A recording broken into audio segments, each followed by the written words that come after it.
immature young girl, immature young boy, dysfunctional girl get married, they start the dysfunctional marriage, they give birth to children in the dysfunctional home, and will perpetuate dysfunctionality. And that's what you see in the society. See social media today, all kinds of deceived, deluded, confused, possessed people sitting down as authority, 200 naira recharge card and airtime, and they are vomiting all kinds of stuff. When you see people talking, you know that this is trauma speaking. This person needs help. But they don't believe they need that because somebody is celebrating them online.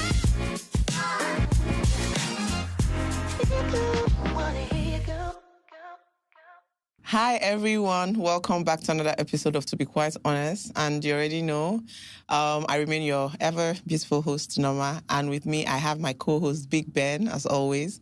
And today's episode, honestly, is one for the books. So I suggest rather that you guys, I'm already trying to apply the knowledge without speaking. I suggest rather that you guys hold your pen, your notepad, because what we're doing today is mind-blowing. And basically today we're going to be unpacking wealth, and not just as a concept, but as a lifestyle and a mindset. And we're doing it with someone that has helped, people build from ground up. And we're going to be talking about real estate. We're going to be talking about marriage. We're going to be talking about money, diaspora investments, and practical tips. And today with us, I'm going to let Big Ben, introduce our guest because, we have such a guru here. Thank you so much, Norma, for letting me do the honors. If you live in Nigeria today, or even if you're from Nigeria, today's topic definitely concerns you. Of course. You might be in here, or maybe you have jackpot, but the topic is still relevant. With us today is a very important man. Many of you might have seen, snippets of, videos of him speaking, online. But today we're bringing him to you, specially. We're delivering him to you, especially to the comfort of your homes. So with us today is Dr. Olumide Emmanuel. Dr. Olumide Emmanuel is he's widely known as the common sense guru. I like that because he's like an interdenominational man of God that delivers, facts. Not based on... when you need to hear it and how it should come. So Dr. Olumide Emmanuel is like I said, widely known as the common sense guru. He's a prolific, author. He's a man of God. He's a philanthropist, and he's also a businessman. Dr. Olumide Emmanuel has, his impact really transcends industries, through the work he does, via ministry, leadership development, philanthropy, and even entrepreneurship. So we're more than excited to have Dr. Olumide with us. And this is a man who is also leaving behind a legacy, of raising kingdom influencers, a legacy of, raising several wealth builders, a legacy of, inspiring many people to aspire to their best, to realize really, their best and highest potential. Dr. Olumide Emmanuel, welcome to the To Be Quite Honest podcast. We're more than excited to have you with us. We're very excited. To be quite honest. I'm glad to be here.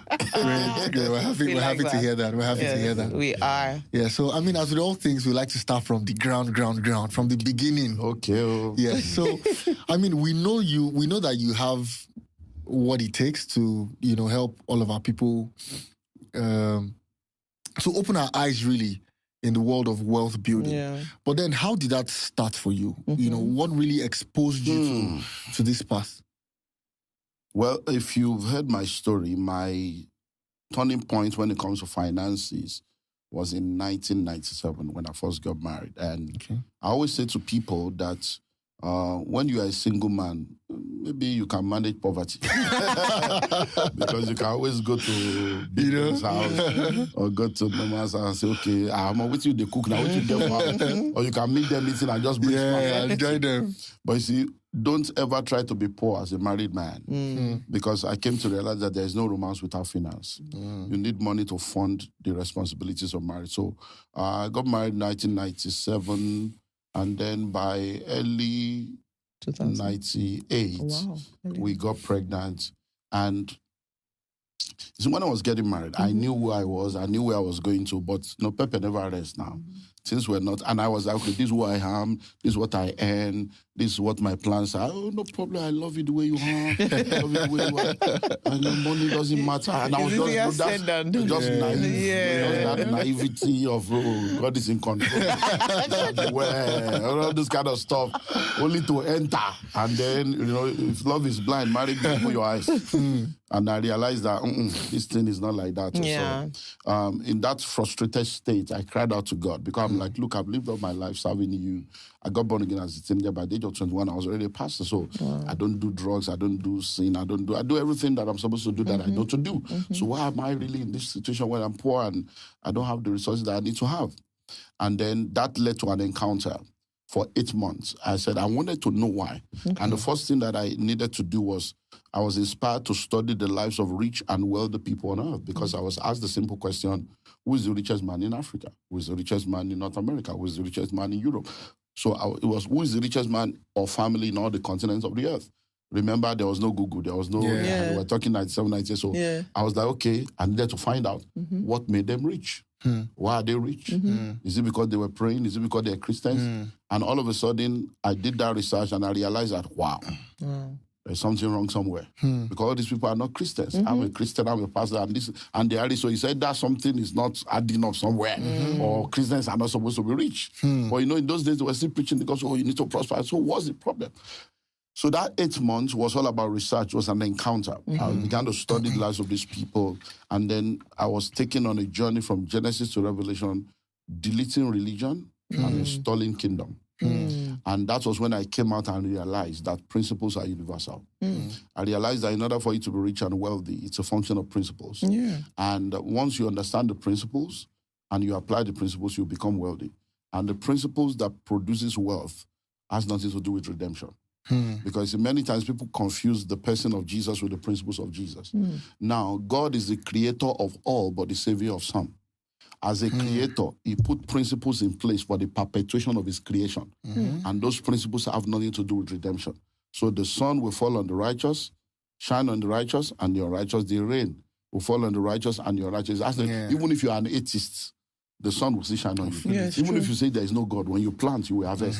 So the law of planting and harvesting, the laws and principles of life has nothing to do with salvation or redemption. Because it is the creator that put those laws in place in order for perpetuation of creation, so that he won't need to go back again. So when he created the first man, he put the seed for creation in the man. When he created the first woman, he put the soil for creation in the woman. So the man plants the seed, the woman's womb becomes the soil that receives the seed, procreation continues. So you won't have to redo it again. When he brought forth the first three, he puts in the tree the fruit, and in the fruit the seed.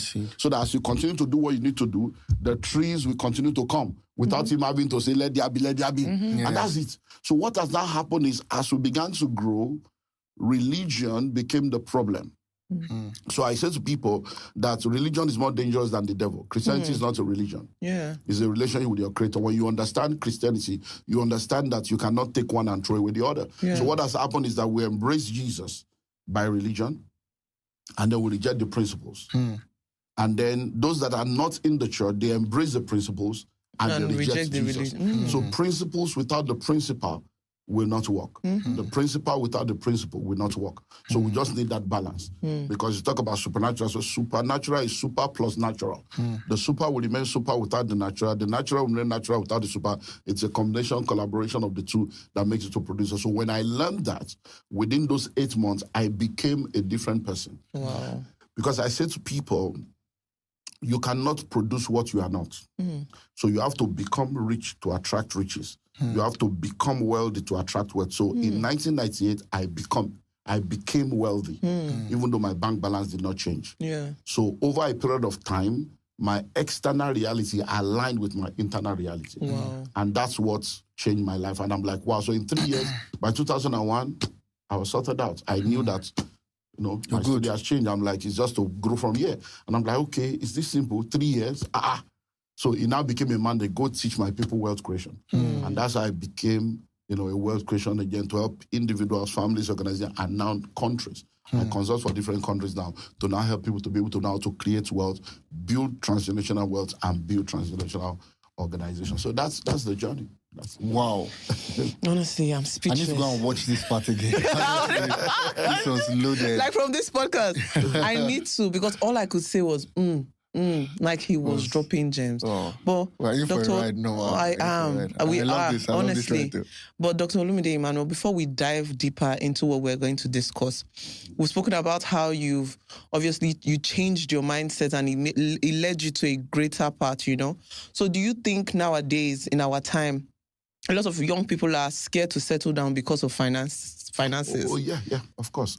Because you see, in this generation, it's even more complex. Yeah. Because we now live in a more materialistic generation than when we were. Yes. I was on a program yesterday, and I was sharing with them what happened on another program I was 2 weeks ago on a virtual program in Houston.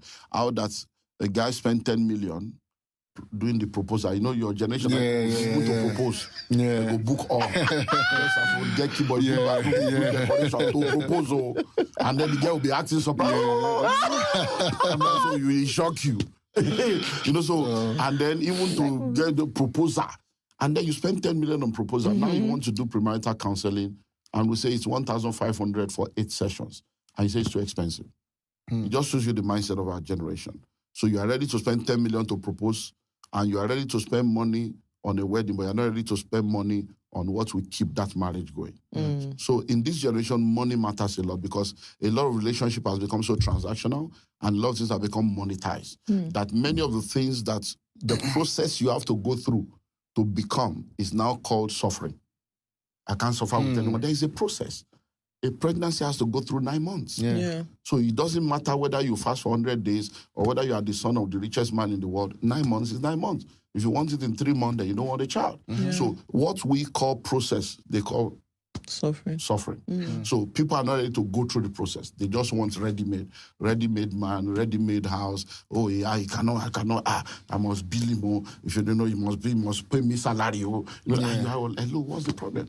And so for me, a lot of people are not settling down because they think that they need to have everything before they marry. But if you have everything, you end up becoming one of the things. Because at the end of the day, if I'm marrying you and I have everything, you are just one of the acquisitions. What are you bringing to the table? And they say, no, I am the table. How can you be the table? How can you be the table? You must be bringing something to the table. And many times when we say, what are you bringing to the table? People think that it's about money. Are you wise? Are you good? Are you encouraging? So when I say, what are you bringing to the table? You must be bringing something to the table. If, okay, I'm a millionaire, I'm marrying you. Do you have the wisdom to marry the million? At least bring wisdom to the table. Bring management skill to the table. If I'm a man and I have everything sorted out and you want to live the soft life and you just want to be a baby girl and you want me to take care of you, but when I'm depressed, can you comfort me? When things are not going on fine, can you pray for me? Can you prophesy? So what are you bringing to the table? It's not about money. So many of the people that we have in our world today, they don't get it. So for me, yes, it's affecting a lot of people, but you need to understand that you should not allow it to affect you because there are some realms of blessings that can never happen until you marry. And only married people will understand this. You see, when you study the scripture, it says, he that finds a wife finds a good thing and obtains favor from the Lord. It means there is a chapter in the world of favor that can never happen until you marry. So it is only married people that enjoy that kind of favor. And if you've seen married people, you will hear that before they got married, some things were not happening. Yes. As they just fixed wedding date like this. Have you gotten cake? I will do your cake. I will favor. If to say I know say this thing will come, I don't marry you. So many times what you are waiting for is waiting for you. And that's the way it works. Also has to do with picking the right person. Oh, sure. That's the first thing. That's of course, that's a given. Every step we take, every way we live should be filled with peace, joy, and serenity. Now, if you're looking for a community that offers all these with infrastructure and the right amenities for you and your family to thrive, look no further than Mixter Africa Estates. Now, Mixter Africa, over the last 20 years, has basically been provided the kind of community, over 15 estates with 5,000 housing units that people have been thriving in. We look forward to welcoming you in one of our mixed artists.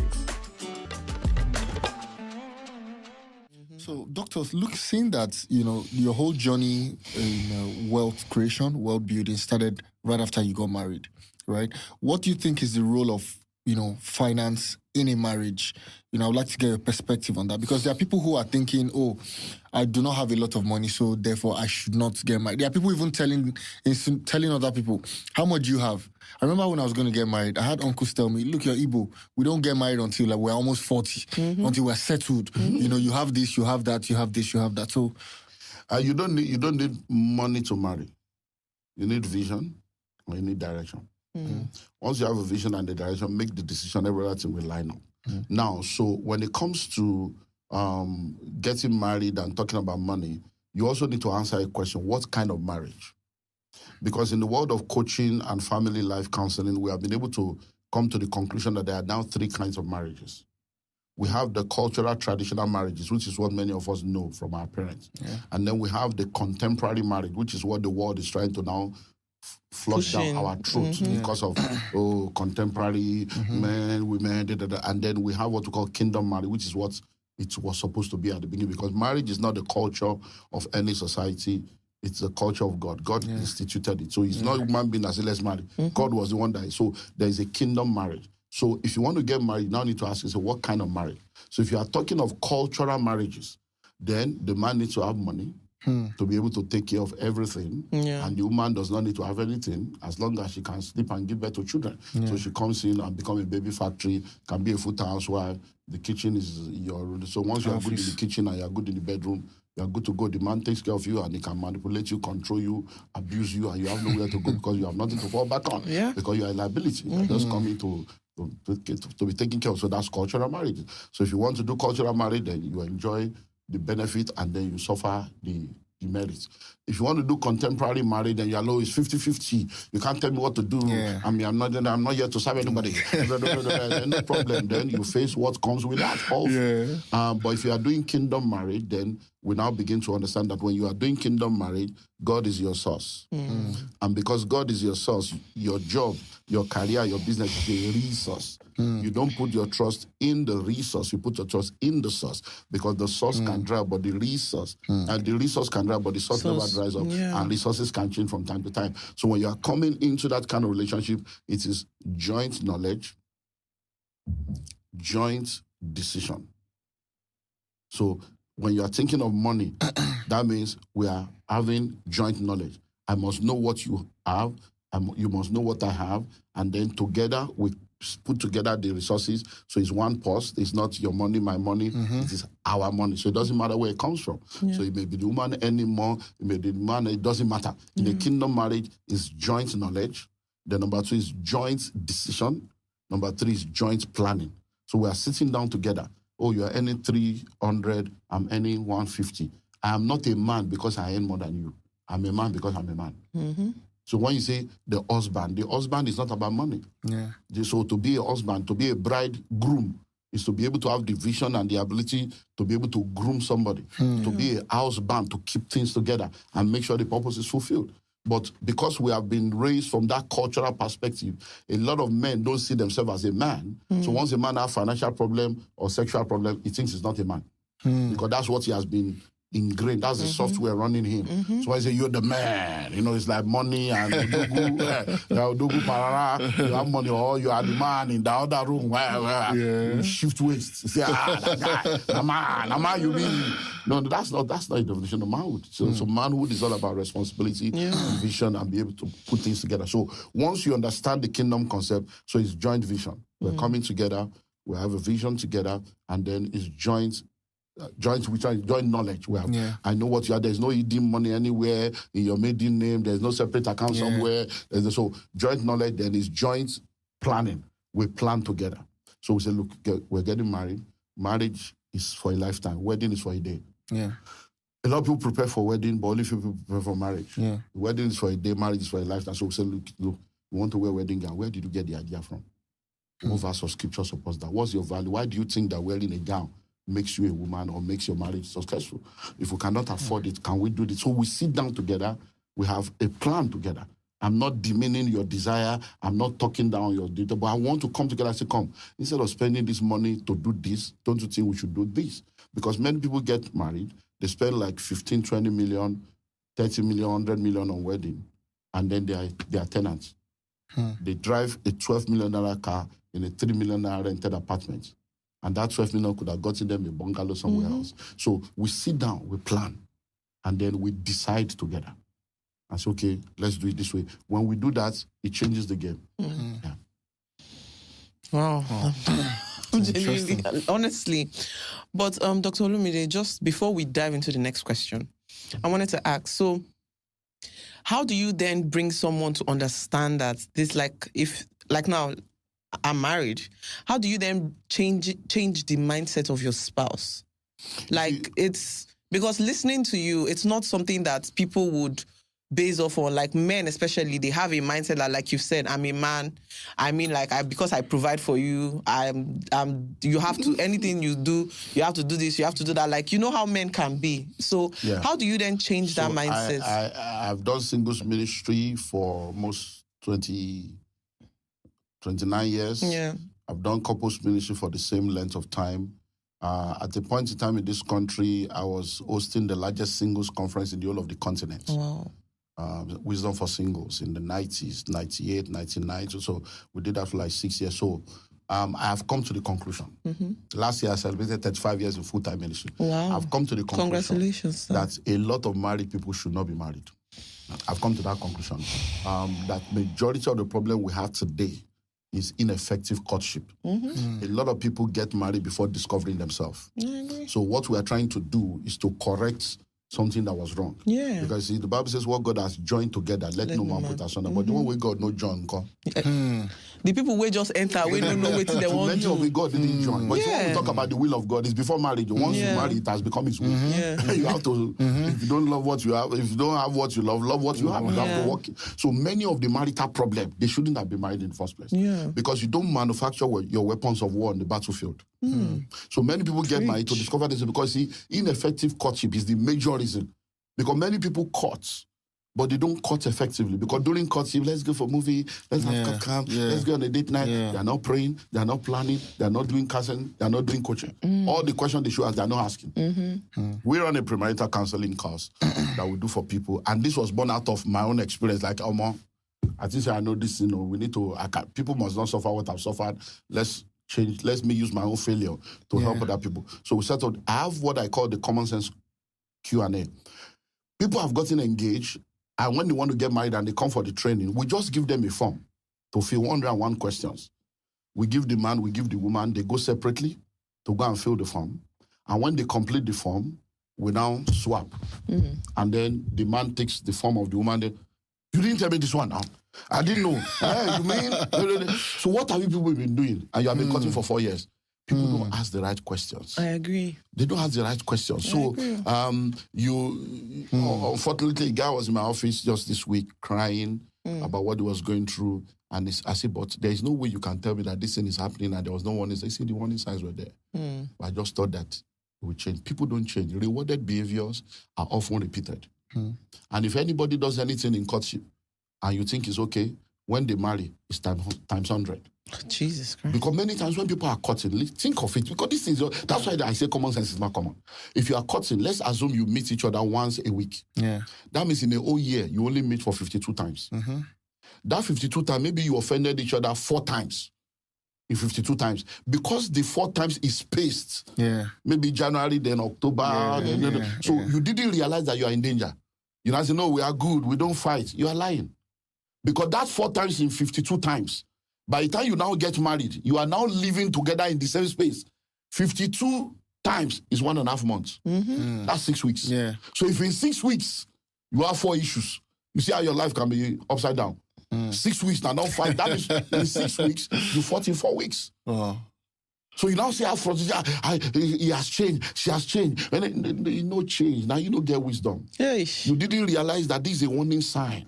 So that you will deal with it before you go and say, I do. Now you have said I do, you will do. That's the way you go do. That come and do that. So the reality is that a lot of people that are married right now, they have made mistakes, but it is never too late. So what you now need to identify is, look, my husband, my guy, my babe, I think we need to go for counseling. We need to go for coaching.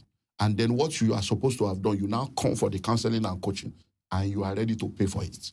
And then by the time we take you through 8 weeks to 10 weeks, we'll now start, it's like you are, because in building, well, if you are doing building, renovation is more expensive than building a brand new house. It's true. So we now have to now go back to the foundation. Why did you marry each other? What did you see in him? What did you see in her? Because you would now be shocked to realize that what you thought he saw is not what he saw. What you thought she saw is not what she saw. You were just deceiving each other. But you know, like I said, love is blind, but marriage, you open your eyes.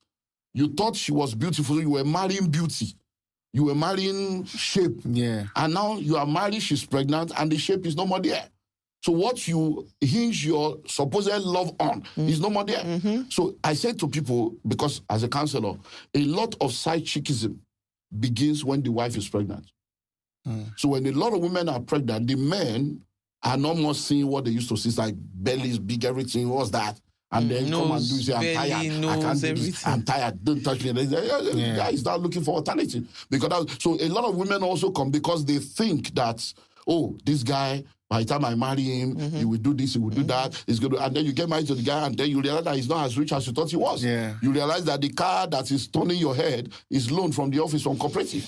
Now you are now facing reality that the guy doesn't have money. You saw that the guy has traveled, he took picture. You now realize that he traveled, that you saw the first one. It was somebody that paid the second one. It was a group tour and he won a ticket. So you now realize that everything are fake. And you didn't marry the man, you married what you thought was an idea of what you will get. And then you get in there and realize that the guy is insecure. So you now realize that, look, so a lot of, but by the time we now bring you, we now go back to the foundation. Then we now deal with what we call the cardinal aspect of relationship, communication, sex, money, third parties, unrealistic expectation. We pick each of them and we go down to the grassroots. By the time we are done, we'll now give you a template based on your own results. It's okay, now this is the vision of our marriage. Because if I ask you now, why did you marry? Many people I just married because I'm supposed to marry. I want to give birth to children. That's not. So you need to have a why. Your why must be strong enough. And when you now come up with a family vision, a family motto, a family constitution, it now guides what you do. Because what we are seeing today is dysfunction, because immature young girl, immature young boy, dysfunctional girl get married, decide the dysfunctional marriage, they give birth to children in the dysfunctional home and will perpetuate dysfunctionality. And that's what you see in the society. See social media today, all kinds of deceived, deluded, confused, possessed people sitting down as authority with 200 naira recharge card and airtime. And they are vomiting all kinds of stuff. When you see people talking, you know that this is trauma speaking. This person needs help. But they don't believe they need that because somebody is celebrating them online. And they don't also believe that they need help because they go to church every Sunday. They go, of course, receive it. This is your week, amen. Okay, but wow, honestly, if you leave me, I just want to keep talking about this marriage issue. I just want to keep talking about, but we have to go back to the root of why we're here. Okay. So what first attracted you to Nigerian real estate? Okay, well, when I studied the life of rich and wealthy people 97 into 98, I realized that the principles of wealth are universal. Principles are universal, but the application of those principles are personal, contextual, and geographical. So you see a lot of people, they'll tell you, oh, all these people aspire to perspire, or this motivational speaker, I've tried that thing, it didn't work, it's a scam. No, it's not. I like using this analogy because I've been in ministry 38 years, 35 years in ministry last year. Now, I've gotten people in nurture that came that I joined them together. And 18 years later, they didn't have a child. And I see them every week. So I've learned through a lot of things. So if somebody is married, having sex for 18 years and they don't have a child, does it mean that sex has stopped producing baby? No. So if they now come and say sex is a scam, I've been having sex every week for 18 years, no child is a lie. All these people are deceiving. They will be wrong. They will be sincere, but wrong. That's wrong is because sex is still the way to produce a child. You understand? So now the reason why it's not working for you is not because the principle is wrong. It's because there is a context or there is an underlying factor or there's something that is wrong somewhere. So that's the same thing with principles. Principles are universal. But in applying those principles, it is personal. You need to look at your personal life. It's contextual. What's your own context? Because nobody is your mate. Yeah. Your context is not my context. Yeah. And then we look at the geography. Yeah. When I now studied the life of these people, I realized that every one of them, without fail, had about 8 different things that was common to every one of them. Number one, none of them was working for anybody. They were all self-employed. They owned their own business. So I realized that depending on salary will never take me there. And I realized that only 2% of the world's wealthy people are salary earners. And they are not depending on salaries alone. They are salary earners who have now turned the salary into investment. So, number 2, I realized that every one of them, without fail, had multiple sources of income. Not multiple struggles. Multiple sources as in sources, not struggle. Number 3, I realized that every one of them, without fail, had their money in real estate as the store of their wealth. Because riches are cash-based, but wealth is asset-based. So when you say a man is rich, you are talking money. When you say a man is wealthy, you are talking assets. And that asset is primarily real estate. So study any rich man or family, everything they have. When you want to look at their net worth, is real estate.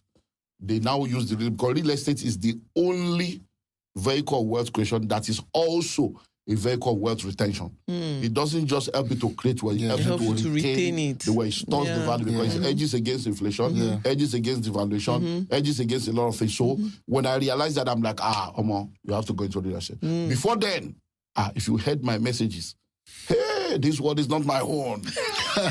You don't need to have land. It's not about anything. We're going to heaven. My mansion is in heaven. That was my message before that. But I'm like, I realized that faith is land. Faith is land. God is the number one real estate. Now you create real estate. Of course. Stop creating. So and he says, I will give you the land of the Hittites, the land of the Evite, the land of the... So I realize faith is land. Whosoever owns the land determines the faith that is practiced in the land. If you are born in Pakistan, you are most likely a Muslim. Born in Saudi Arabia, you are most likely a Muslim. Why? The owners of the land determine the faith. And it's also about promised land. Now land matter. So it's all about land. So I realize, I need to have my own portion.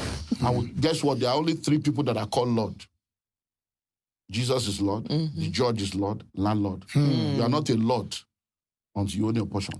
And everybody has a portion on earth. So your grandfather was a tenant, your father is a tenant, you are a tenant. It's not a generational curse. It's a generational choice. So once you understand land and dominion and kingdom, you take your territory. And that was when I said, I must begin to acquire land. So I bought my first plot of land, started the negotiation in 97. Wow. And then 98, I bought the first plot of land in Abuja. Wow. Second one in Dar es Salaam, 98, 99. By 2001, I bought my first 50 acres of land. Whoa. That is still existing till now. Whoa. First estate.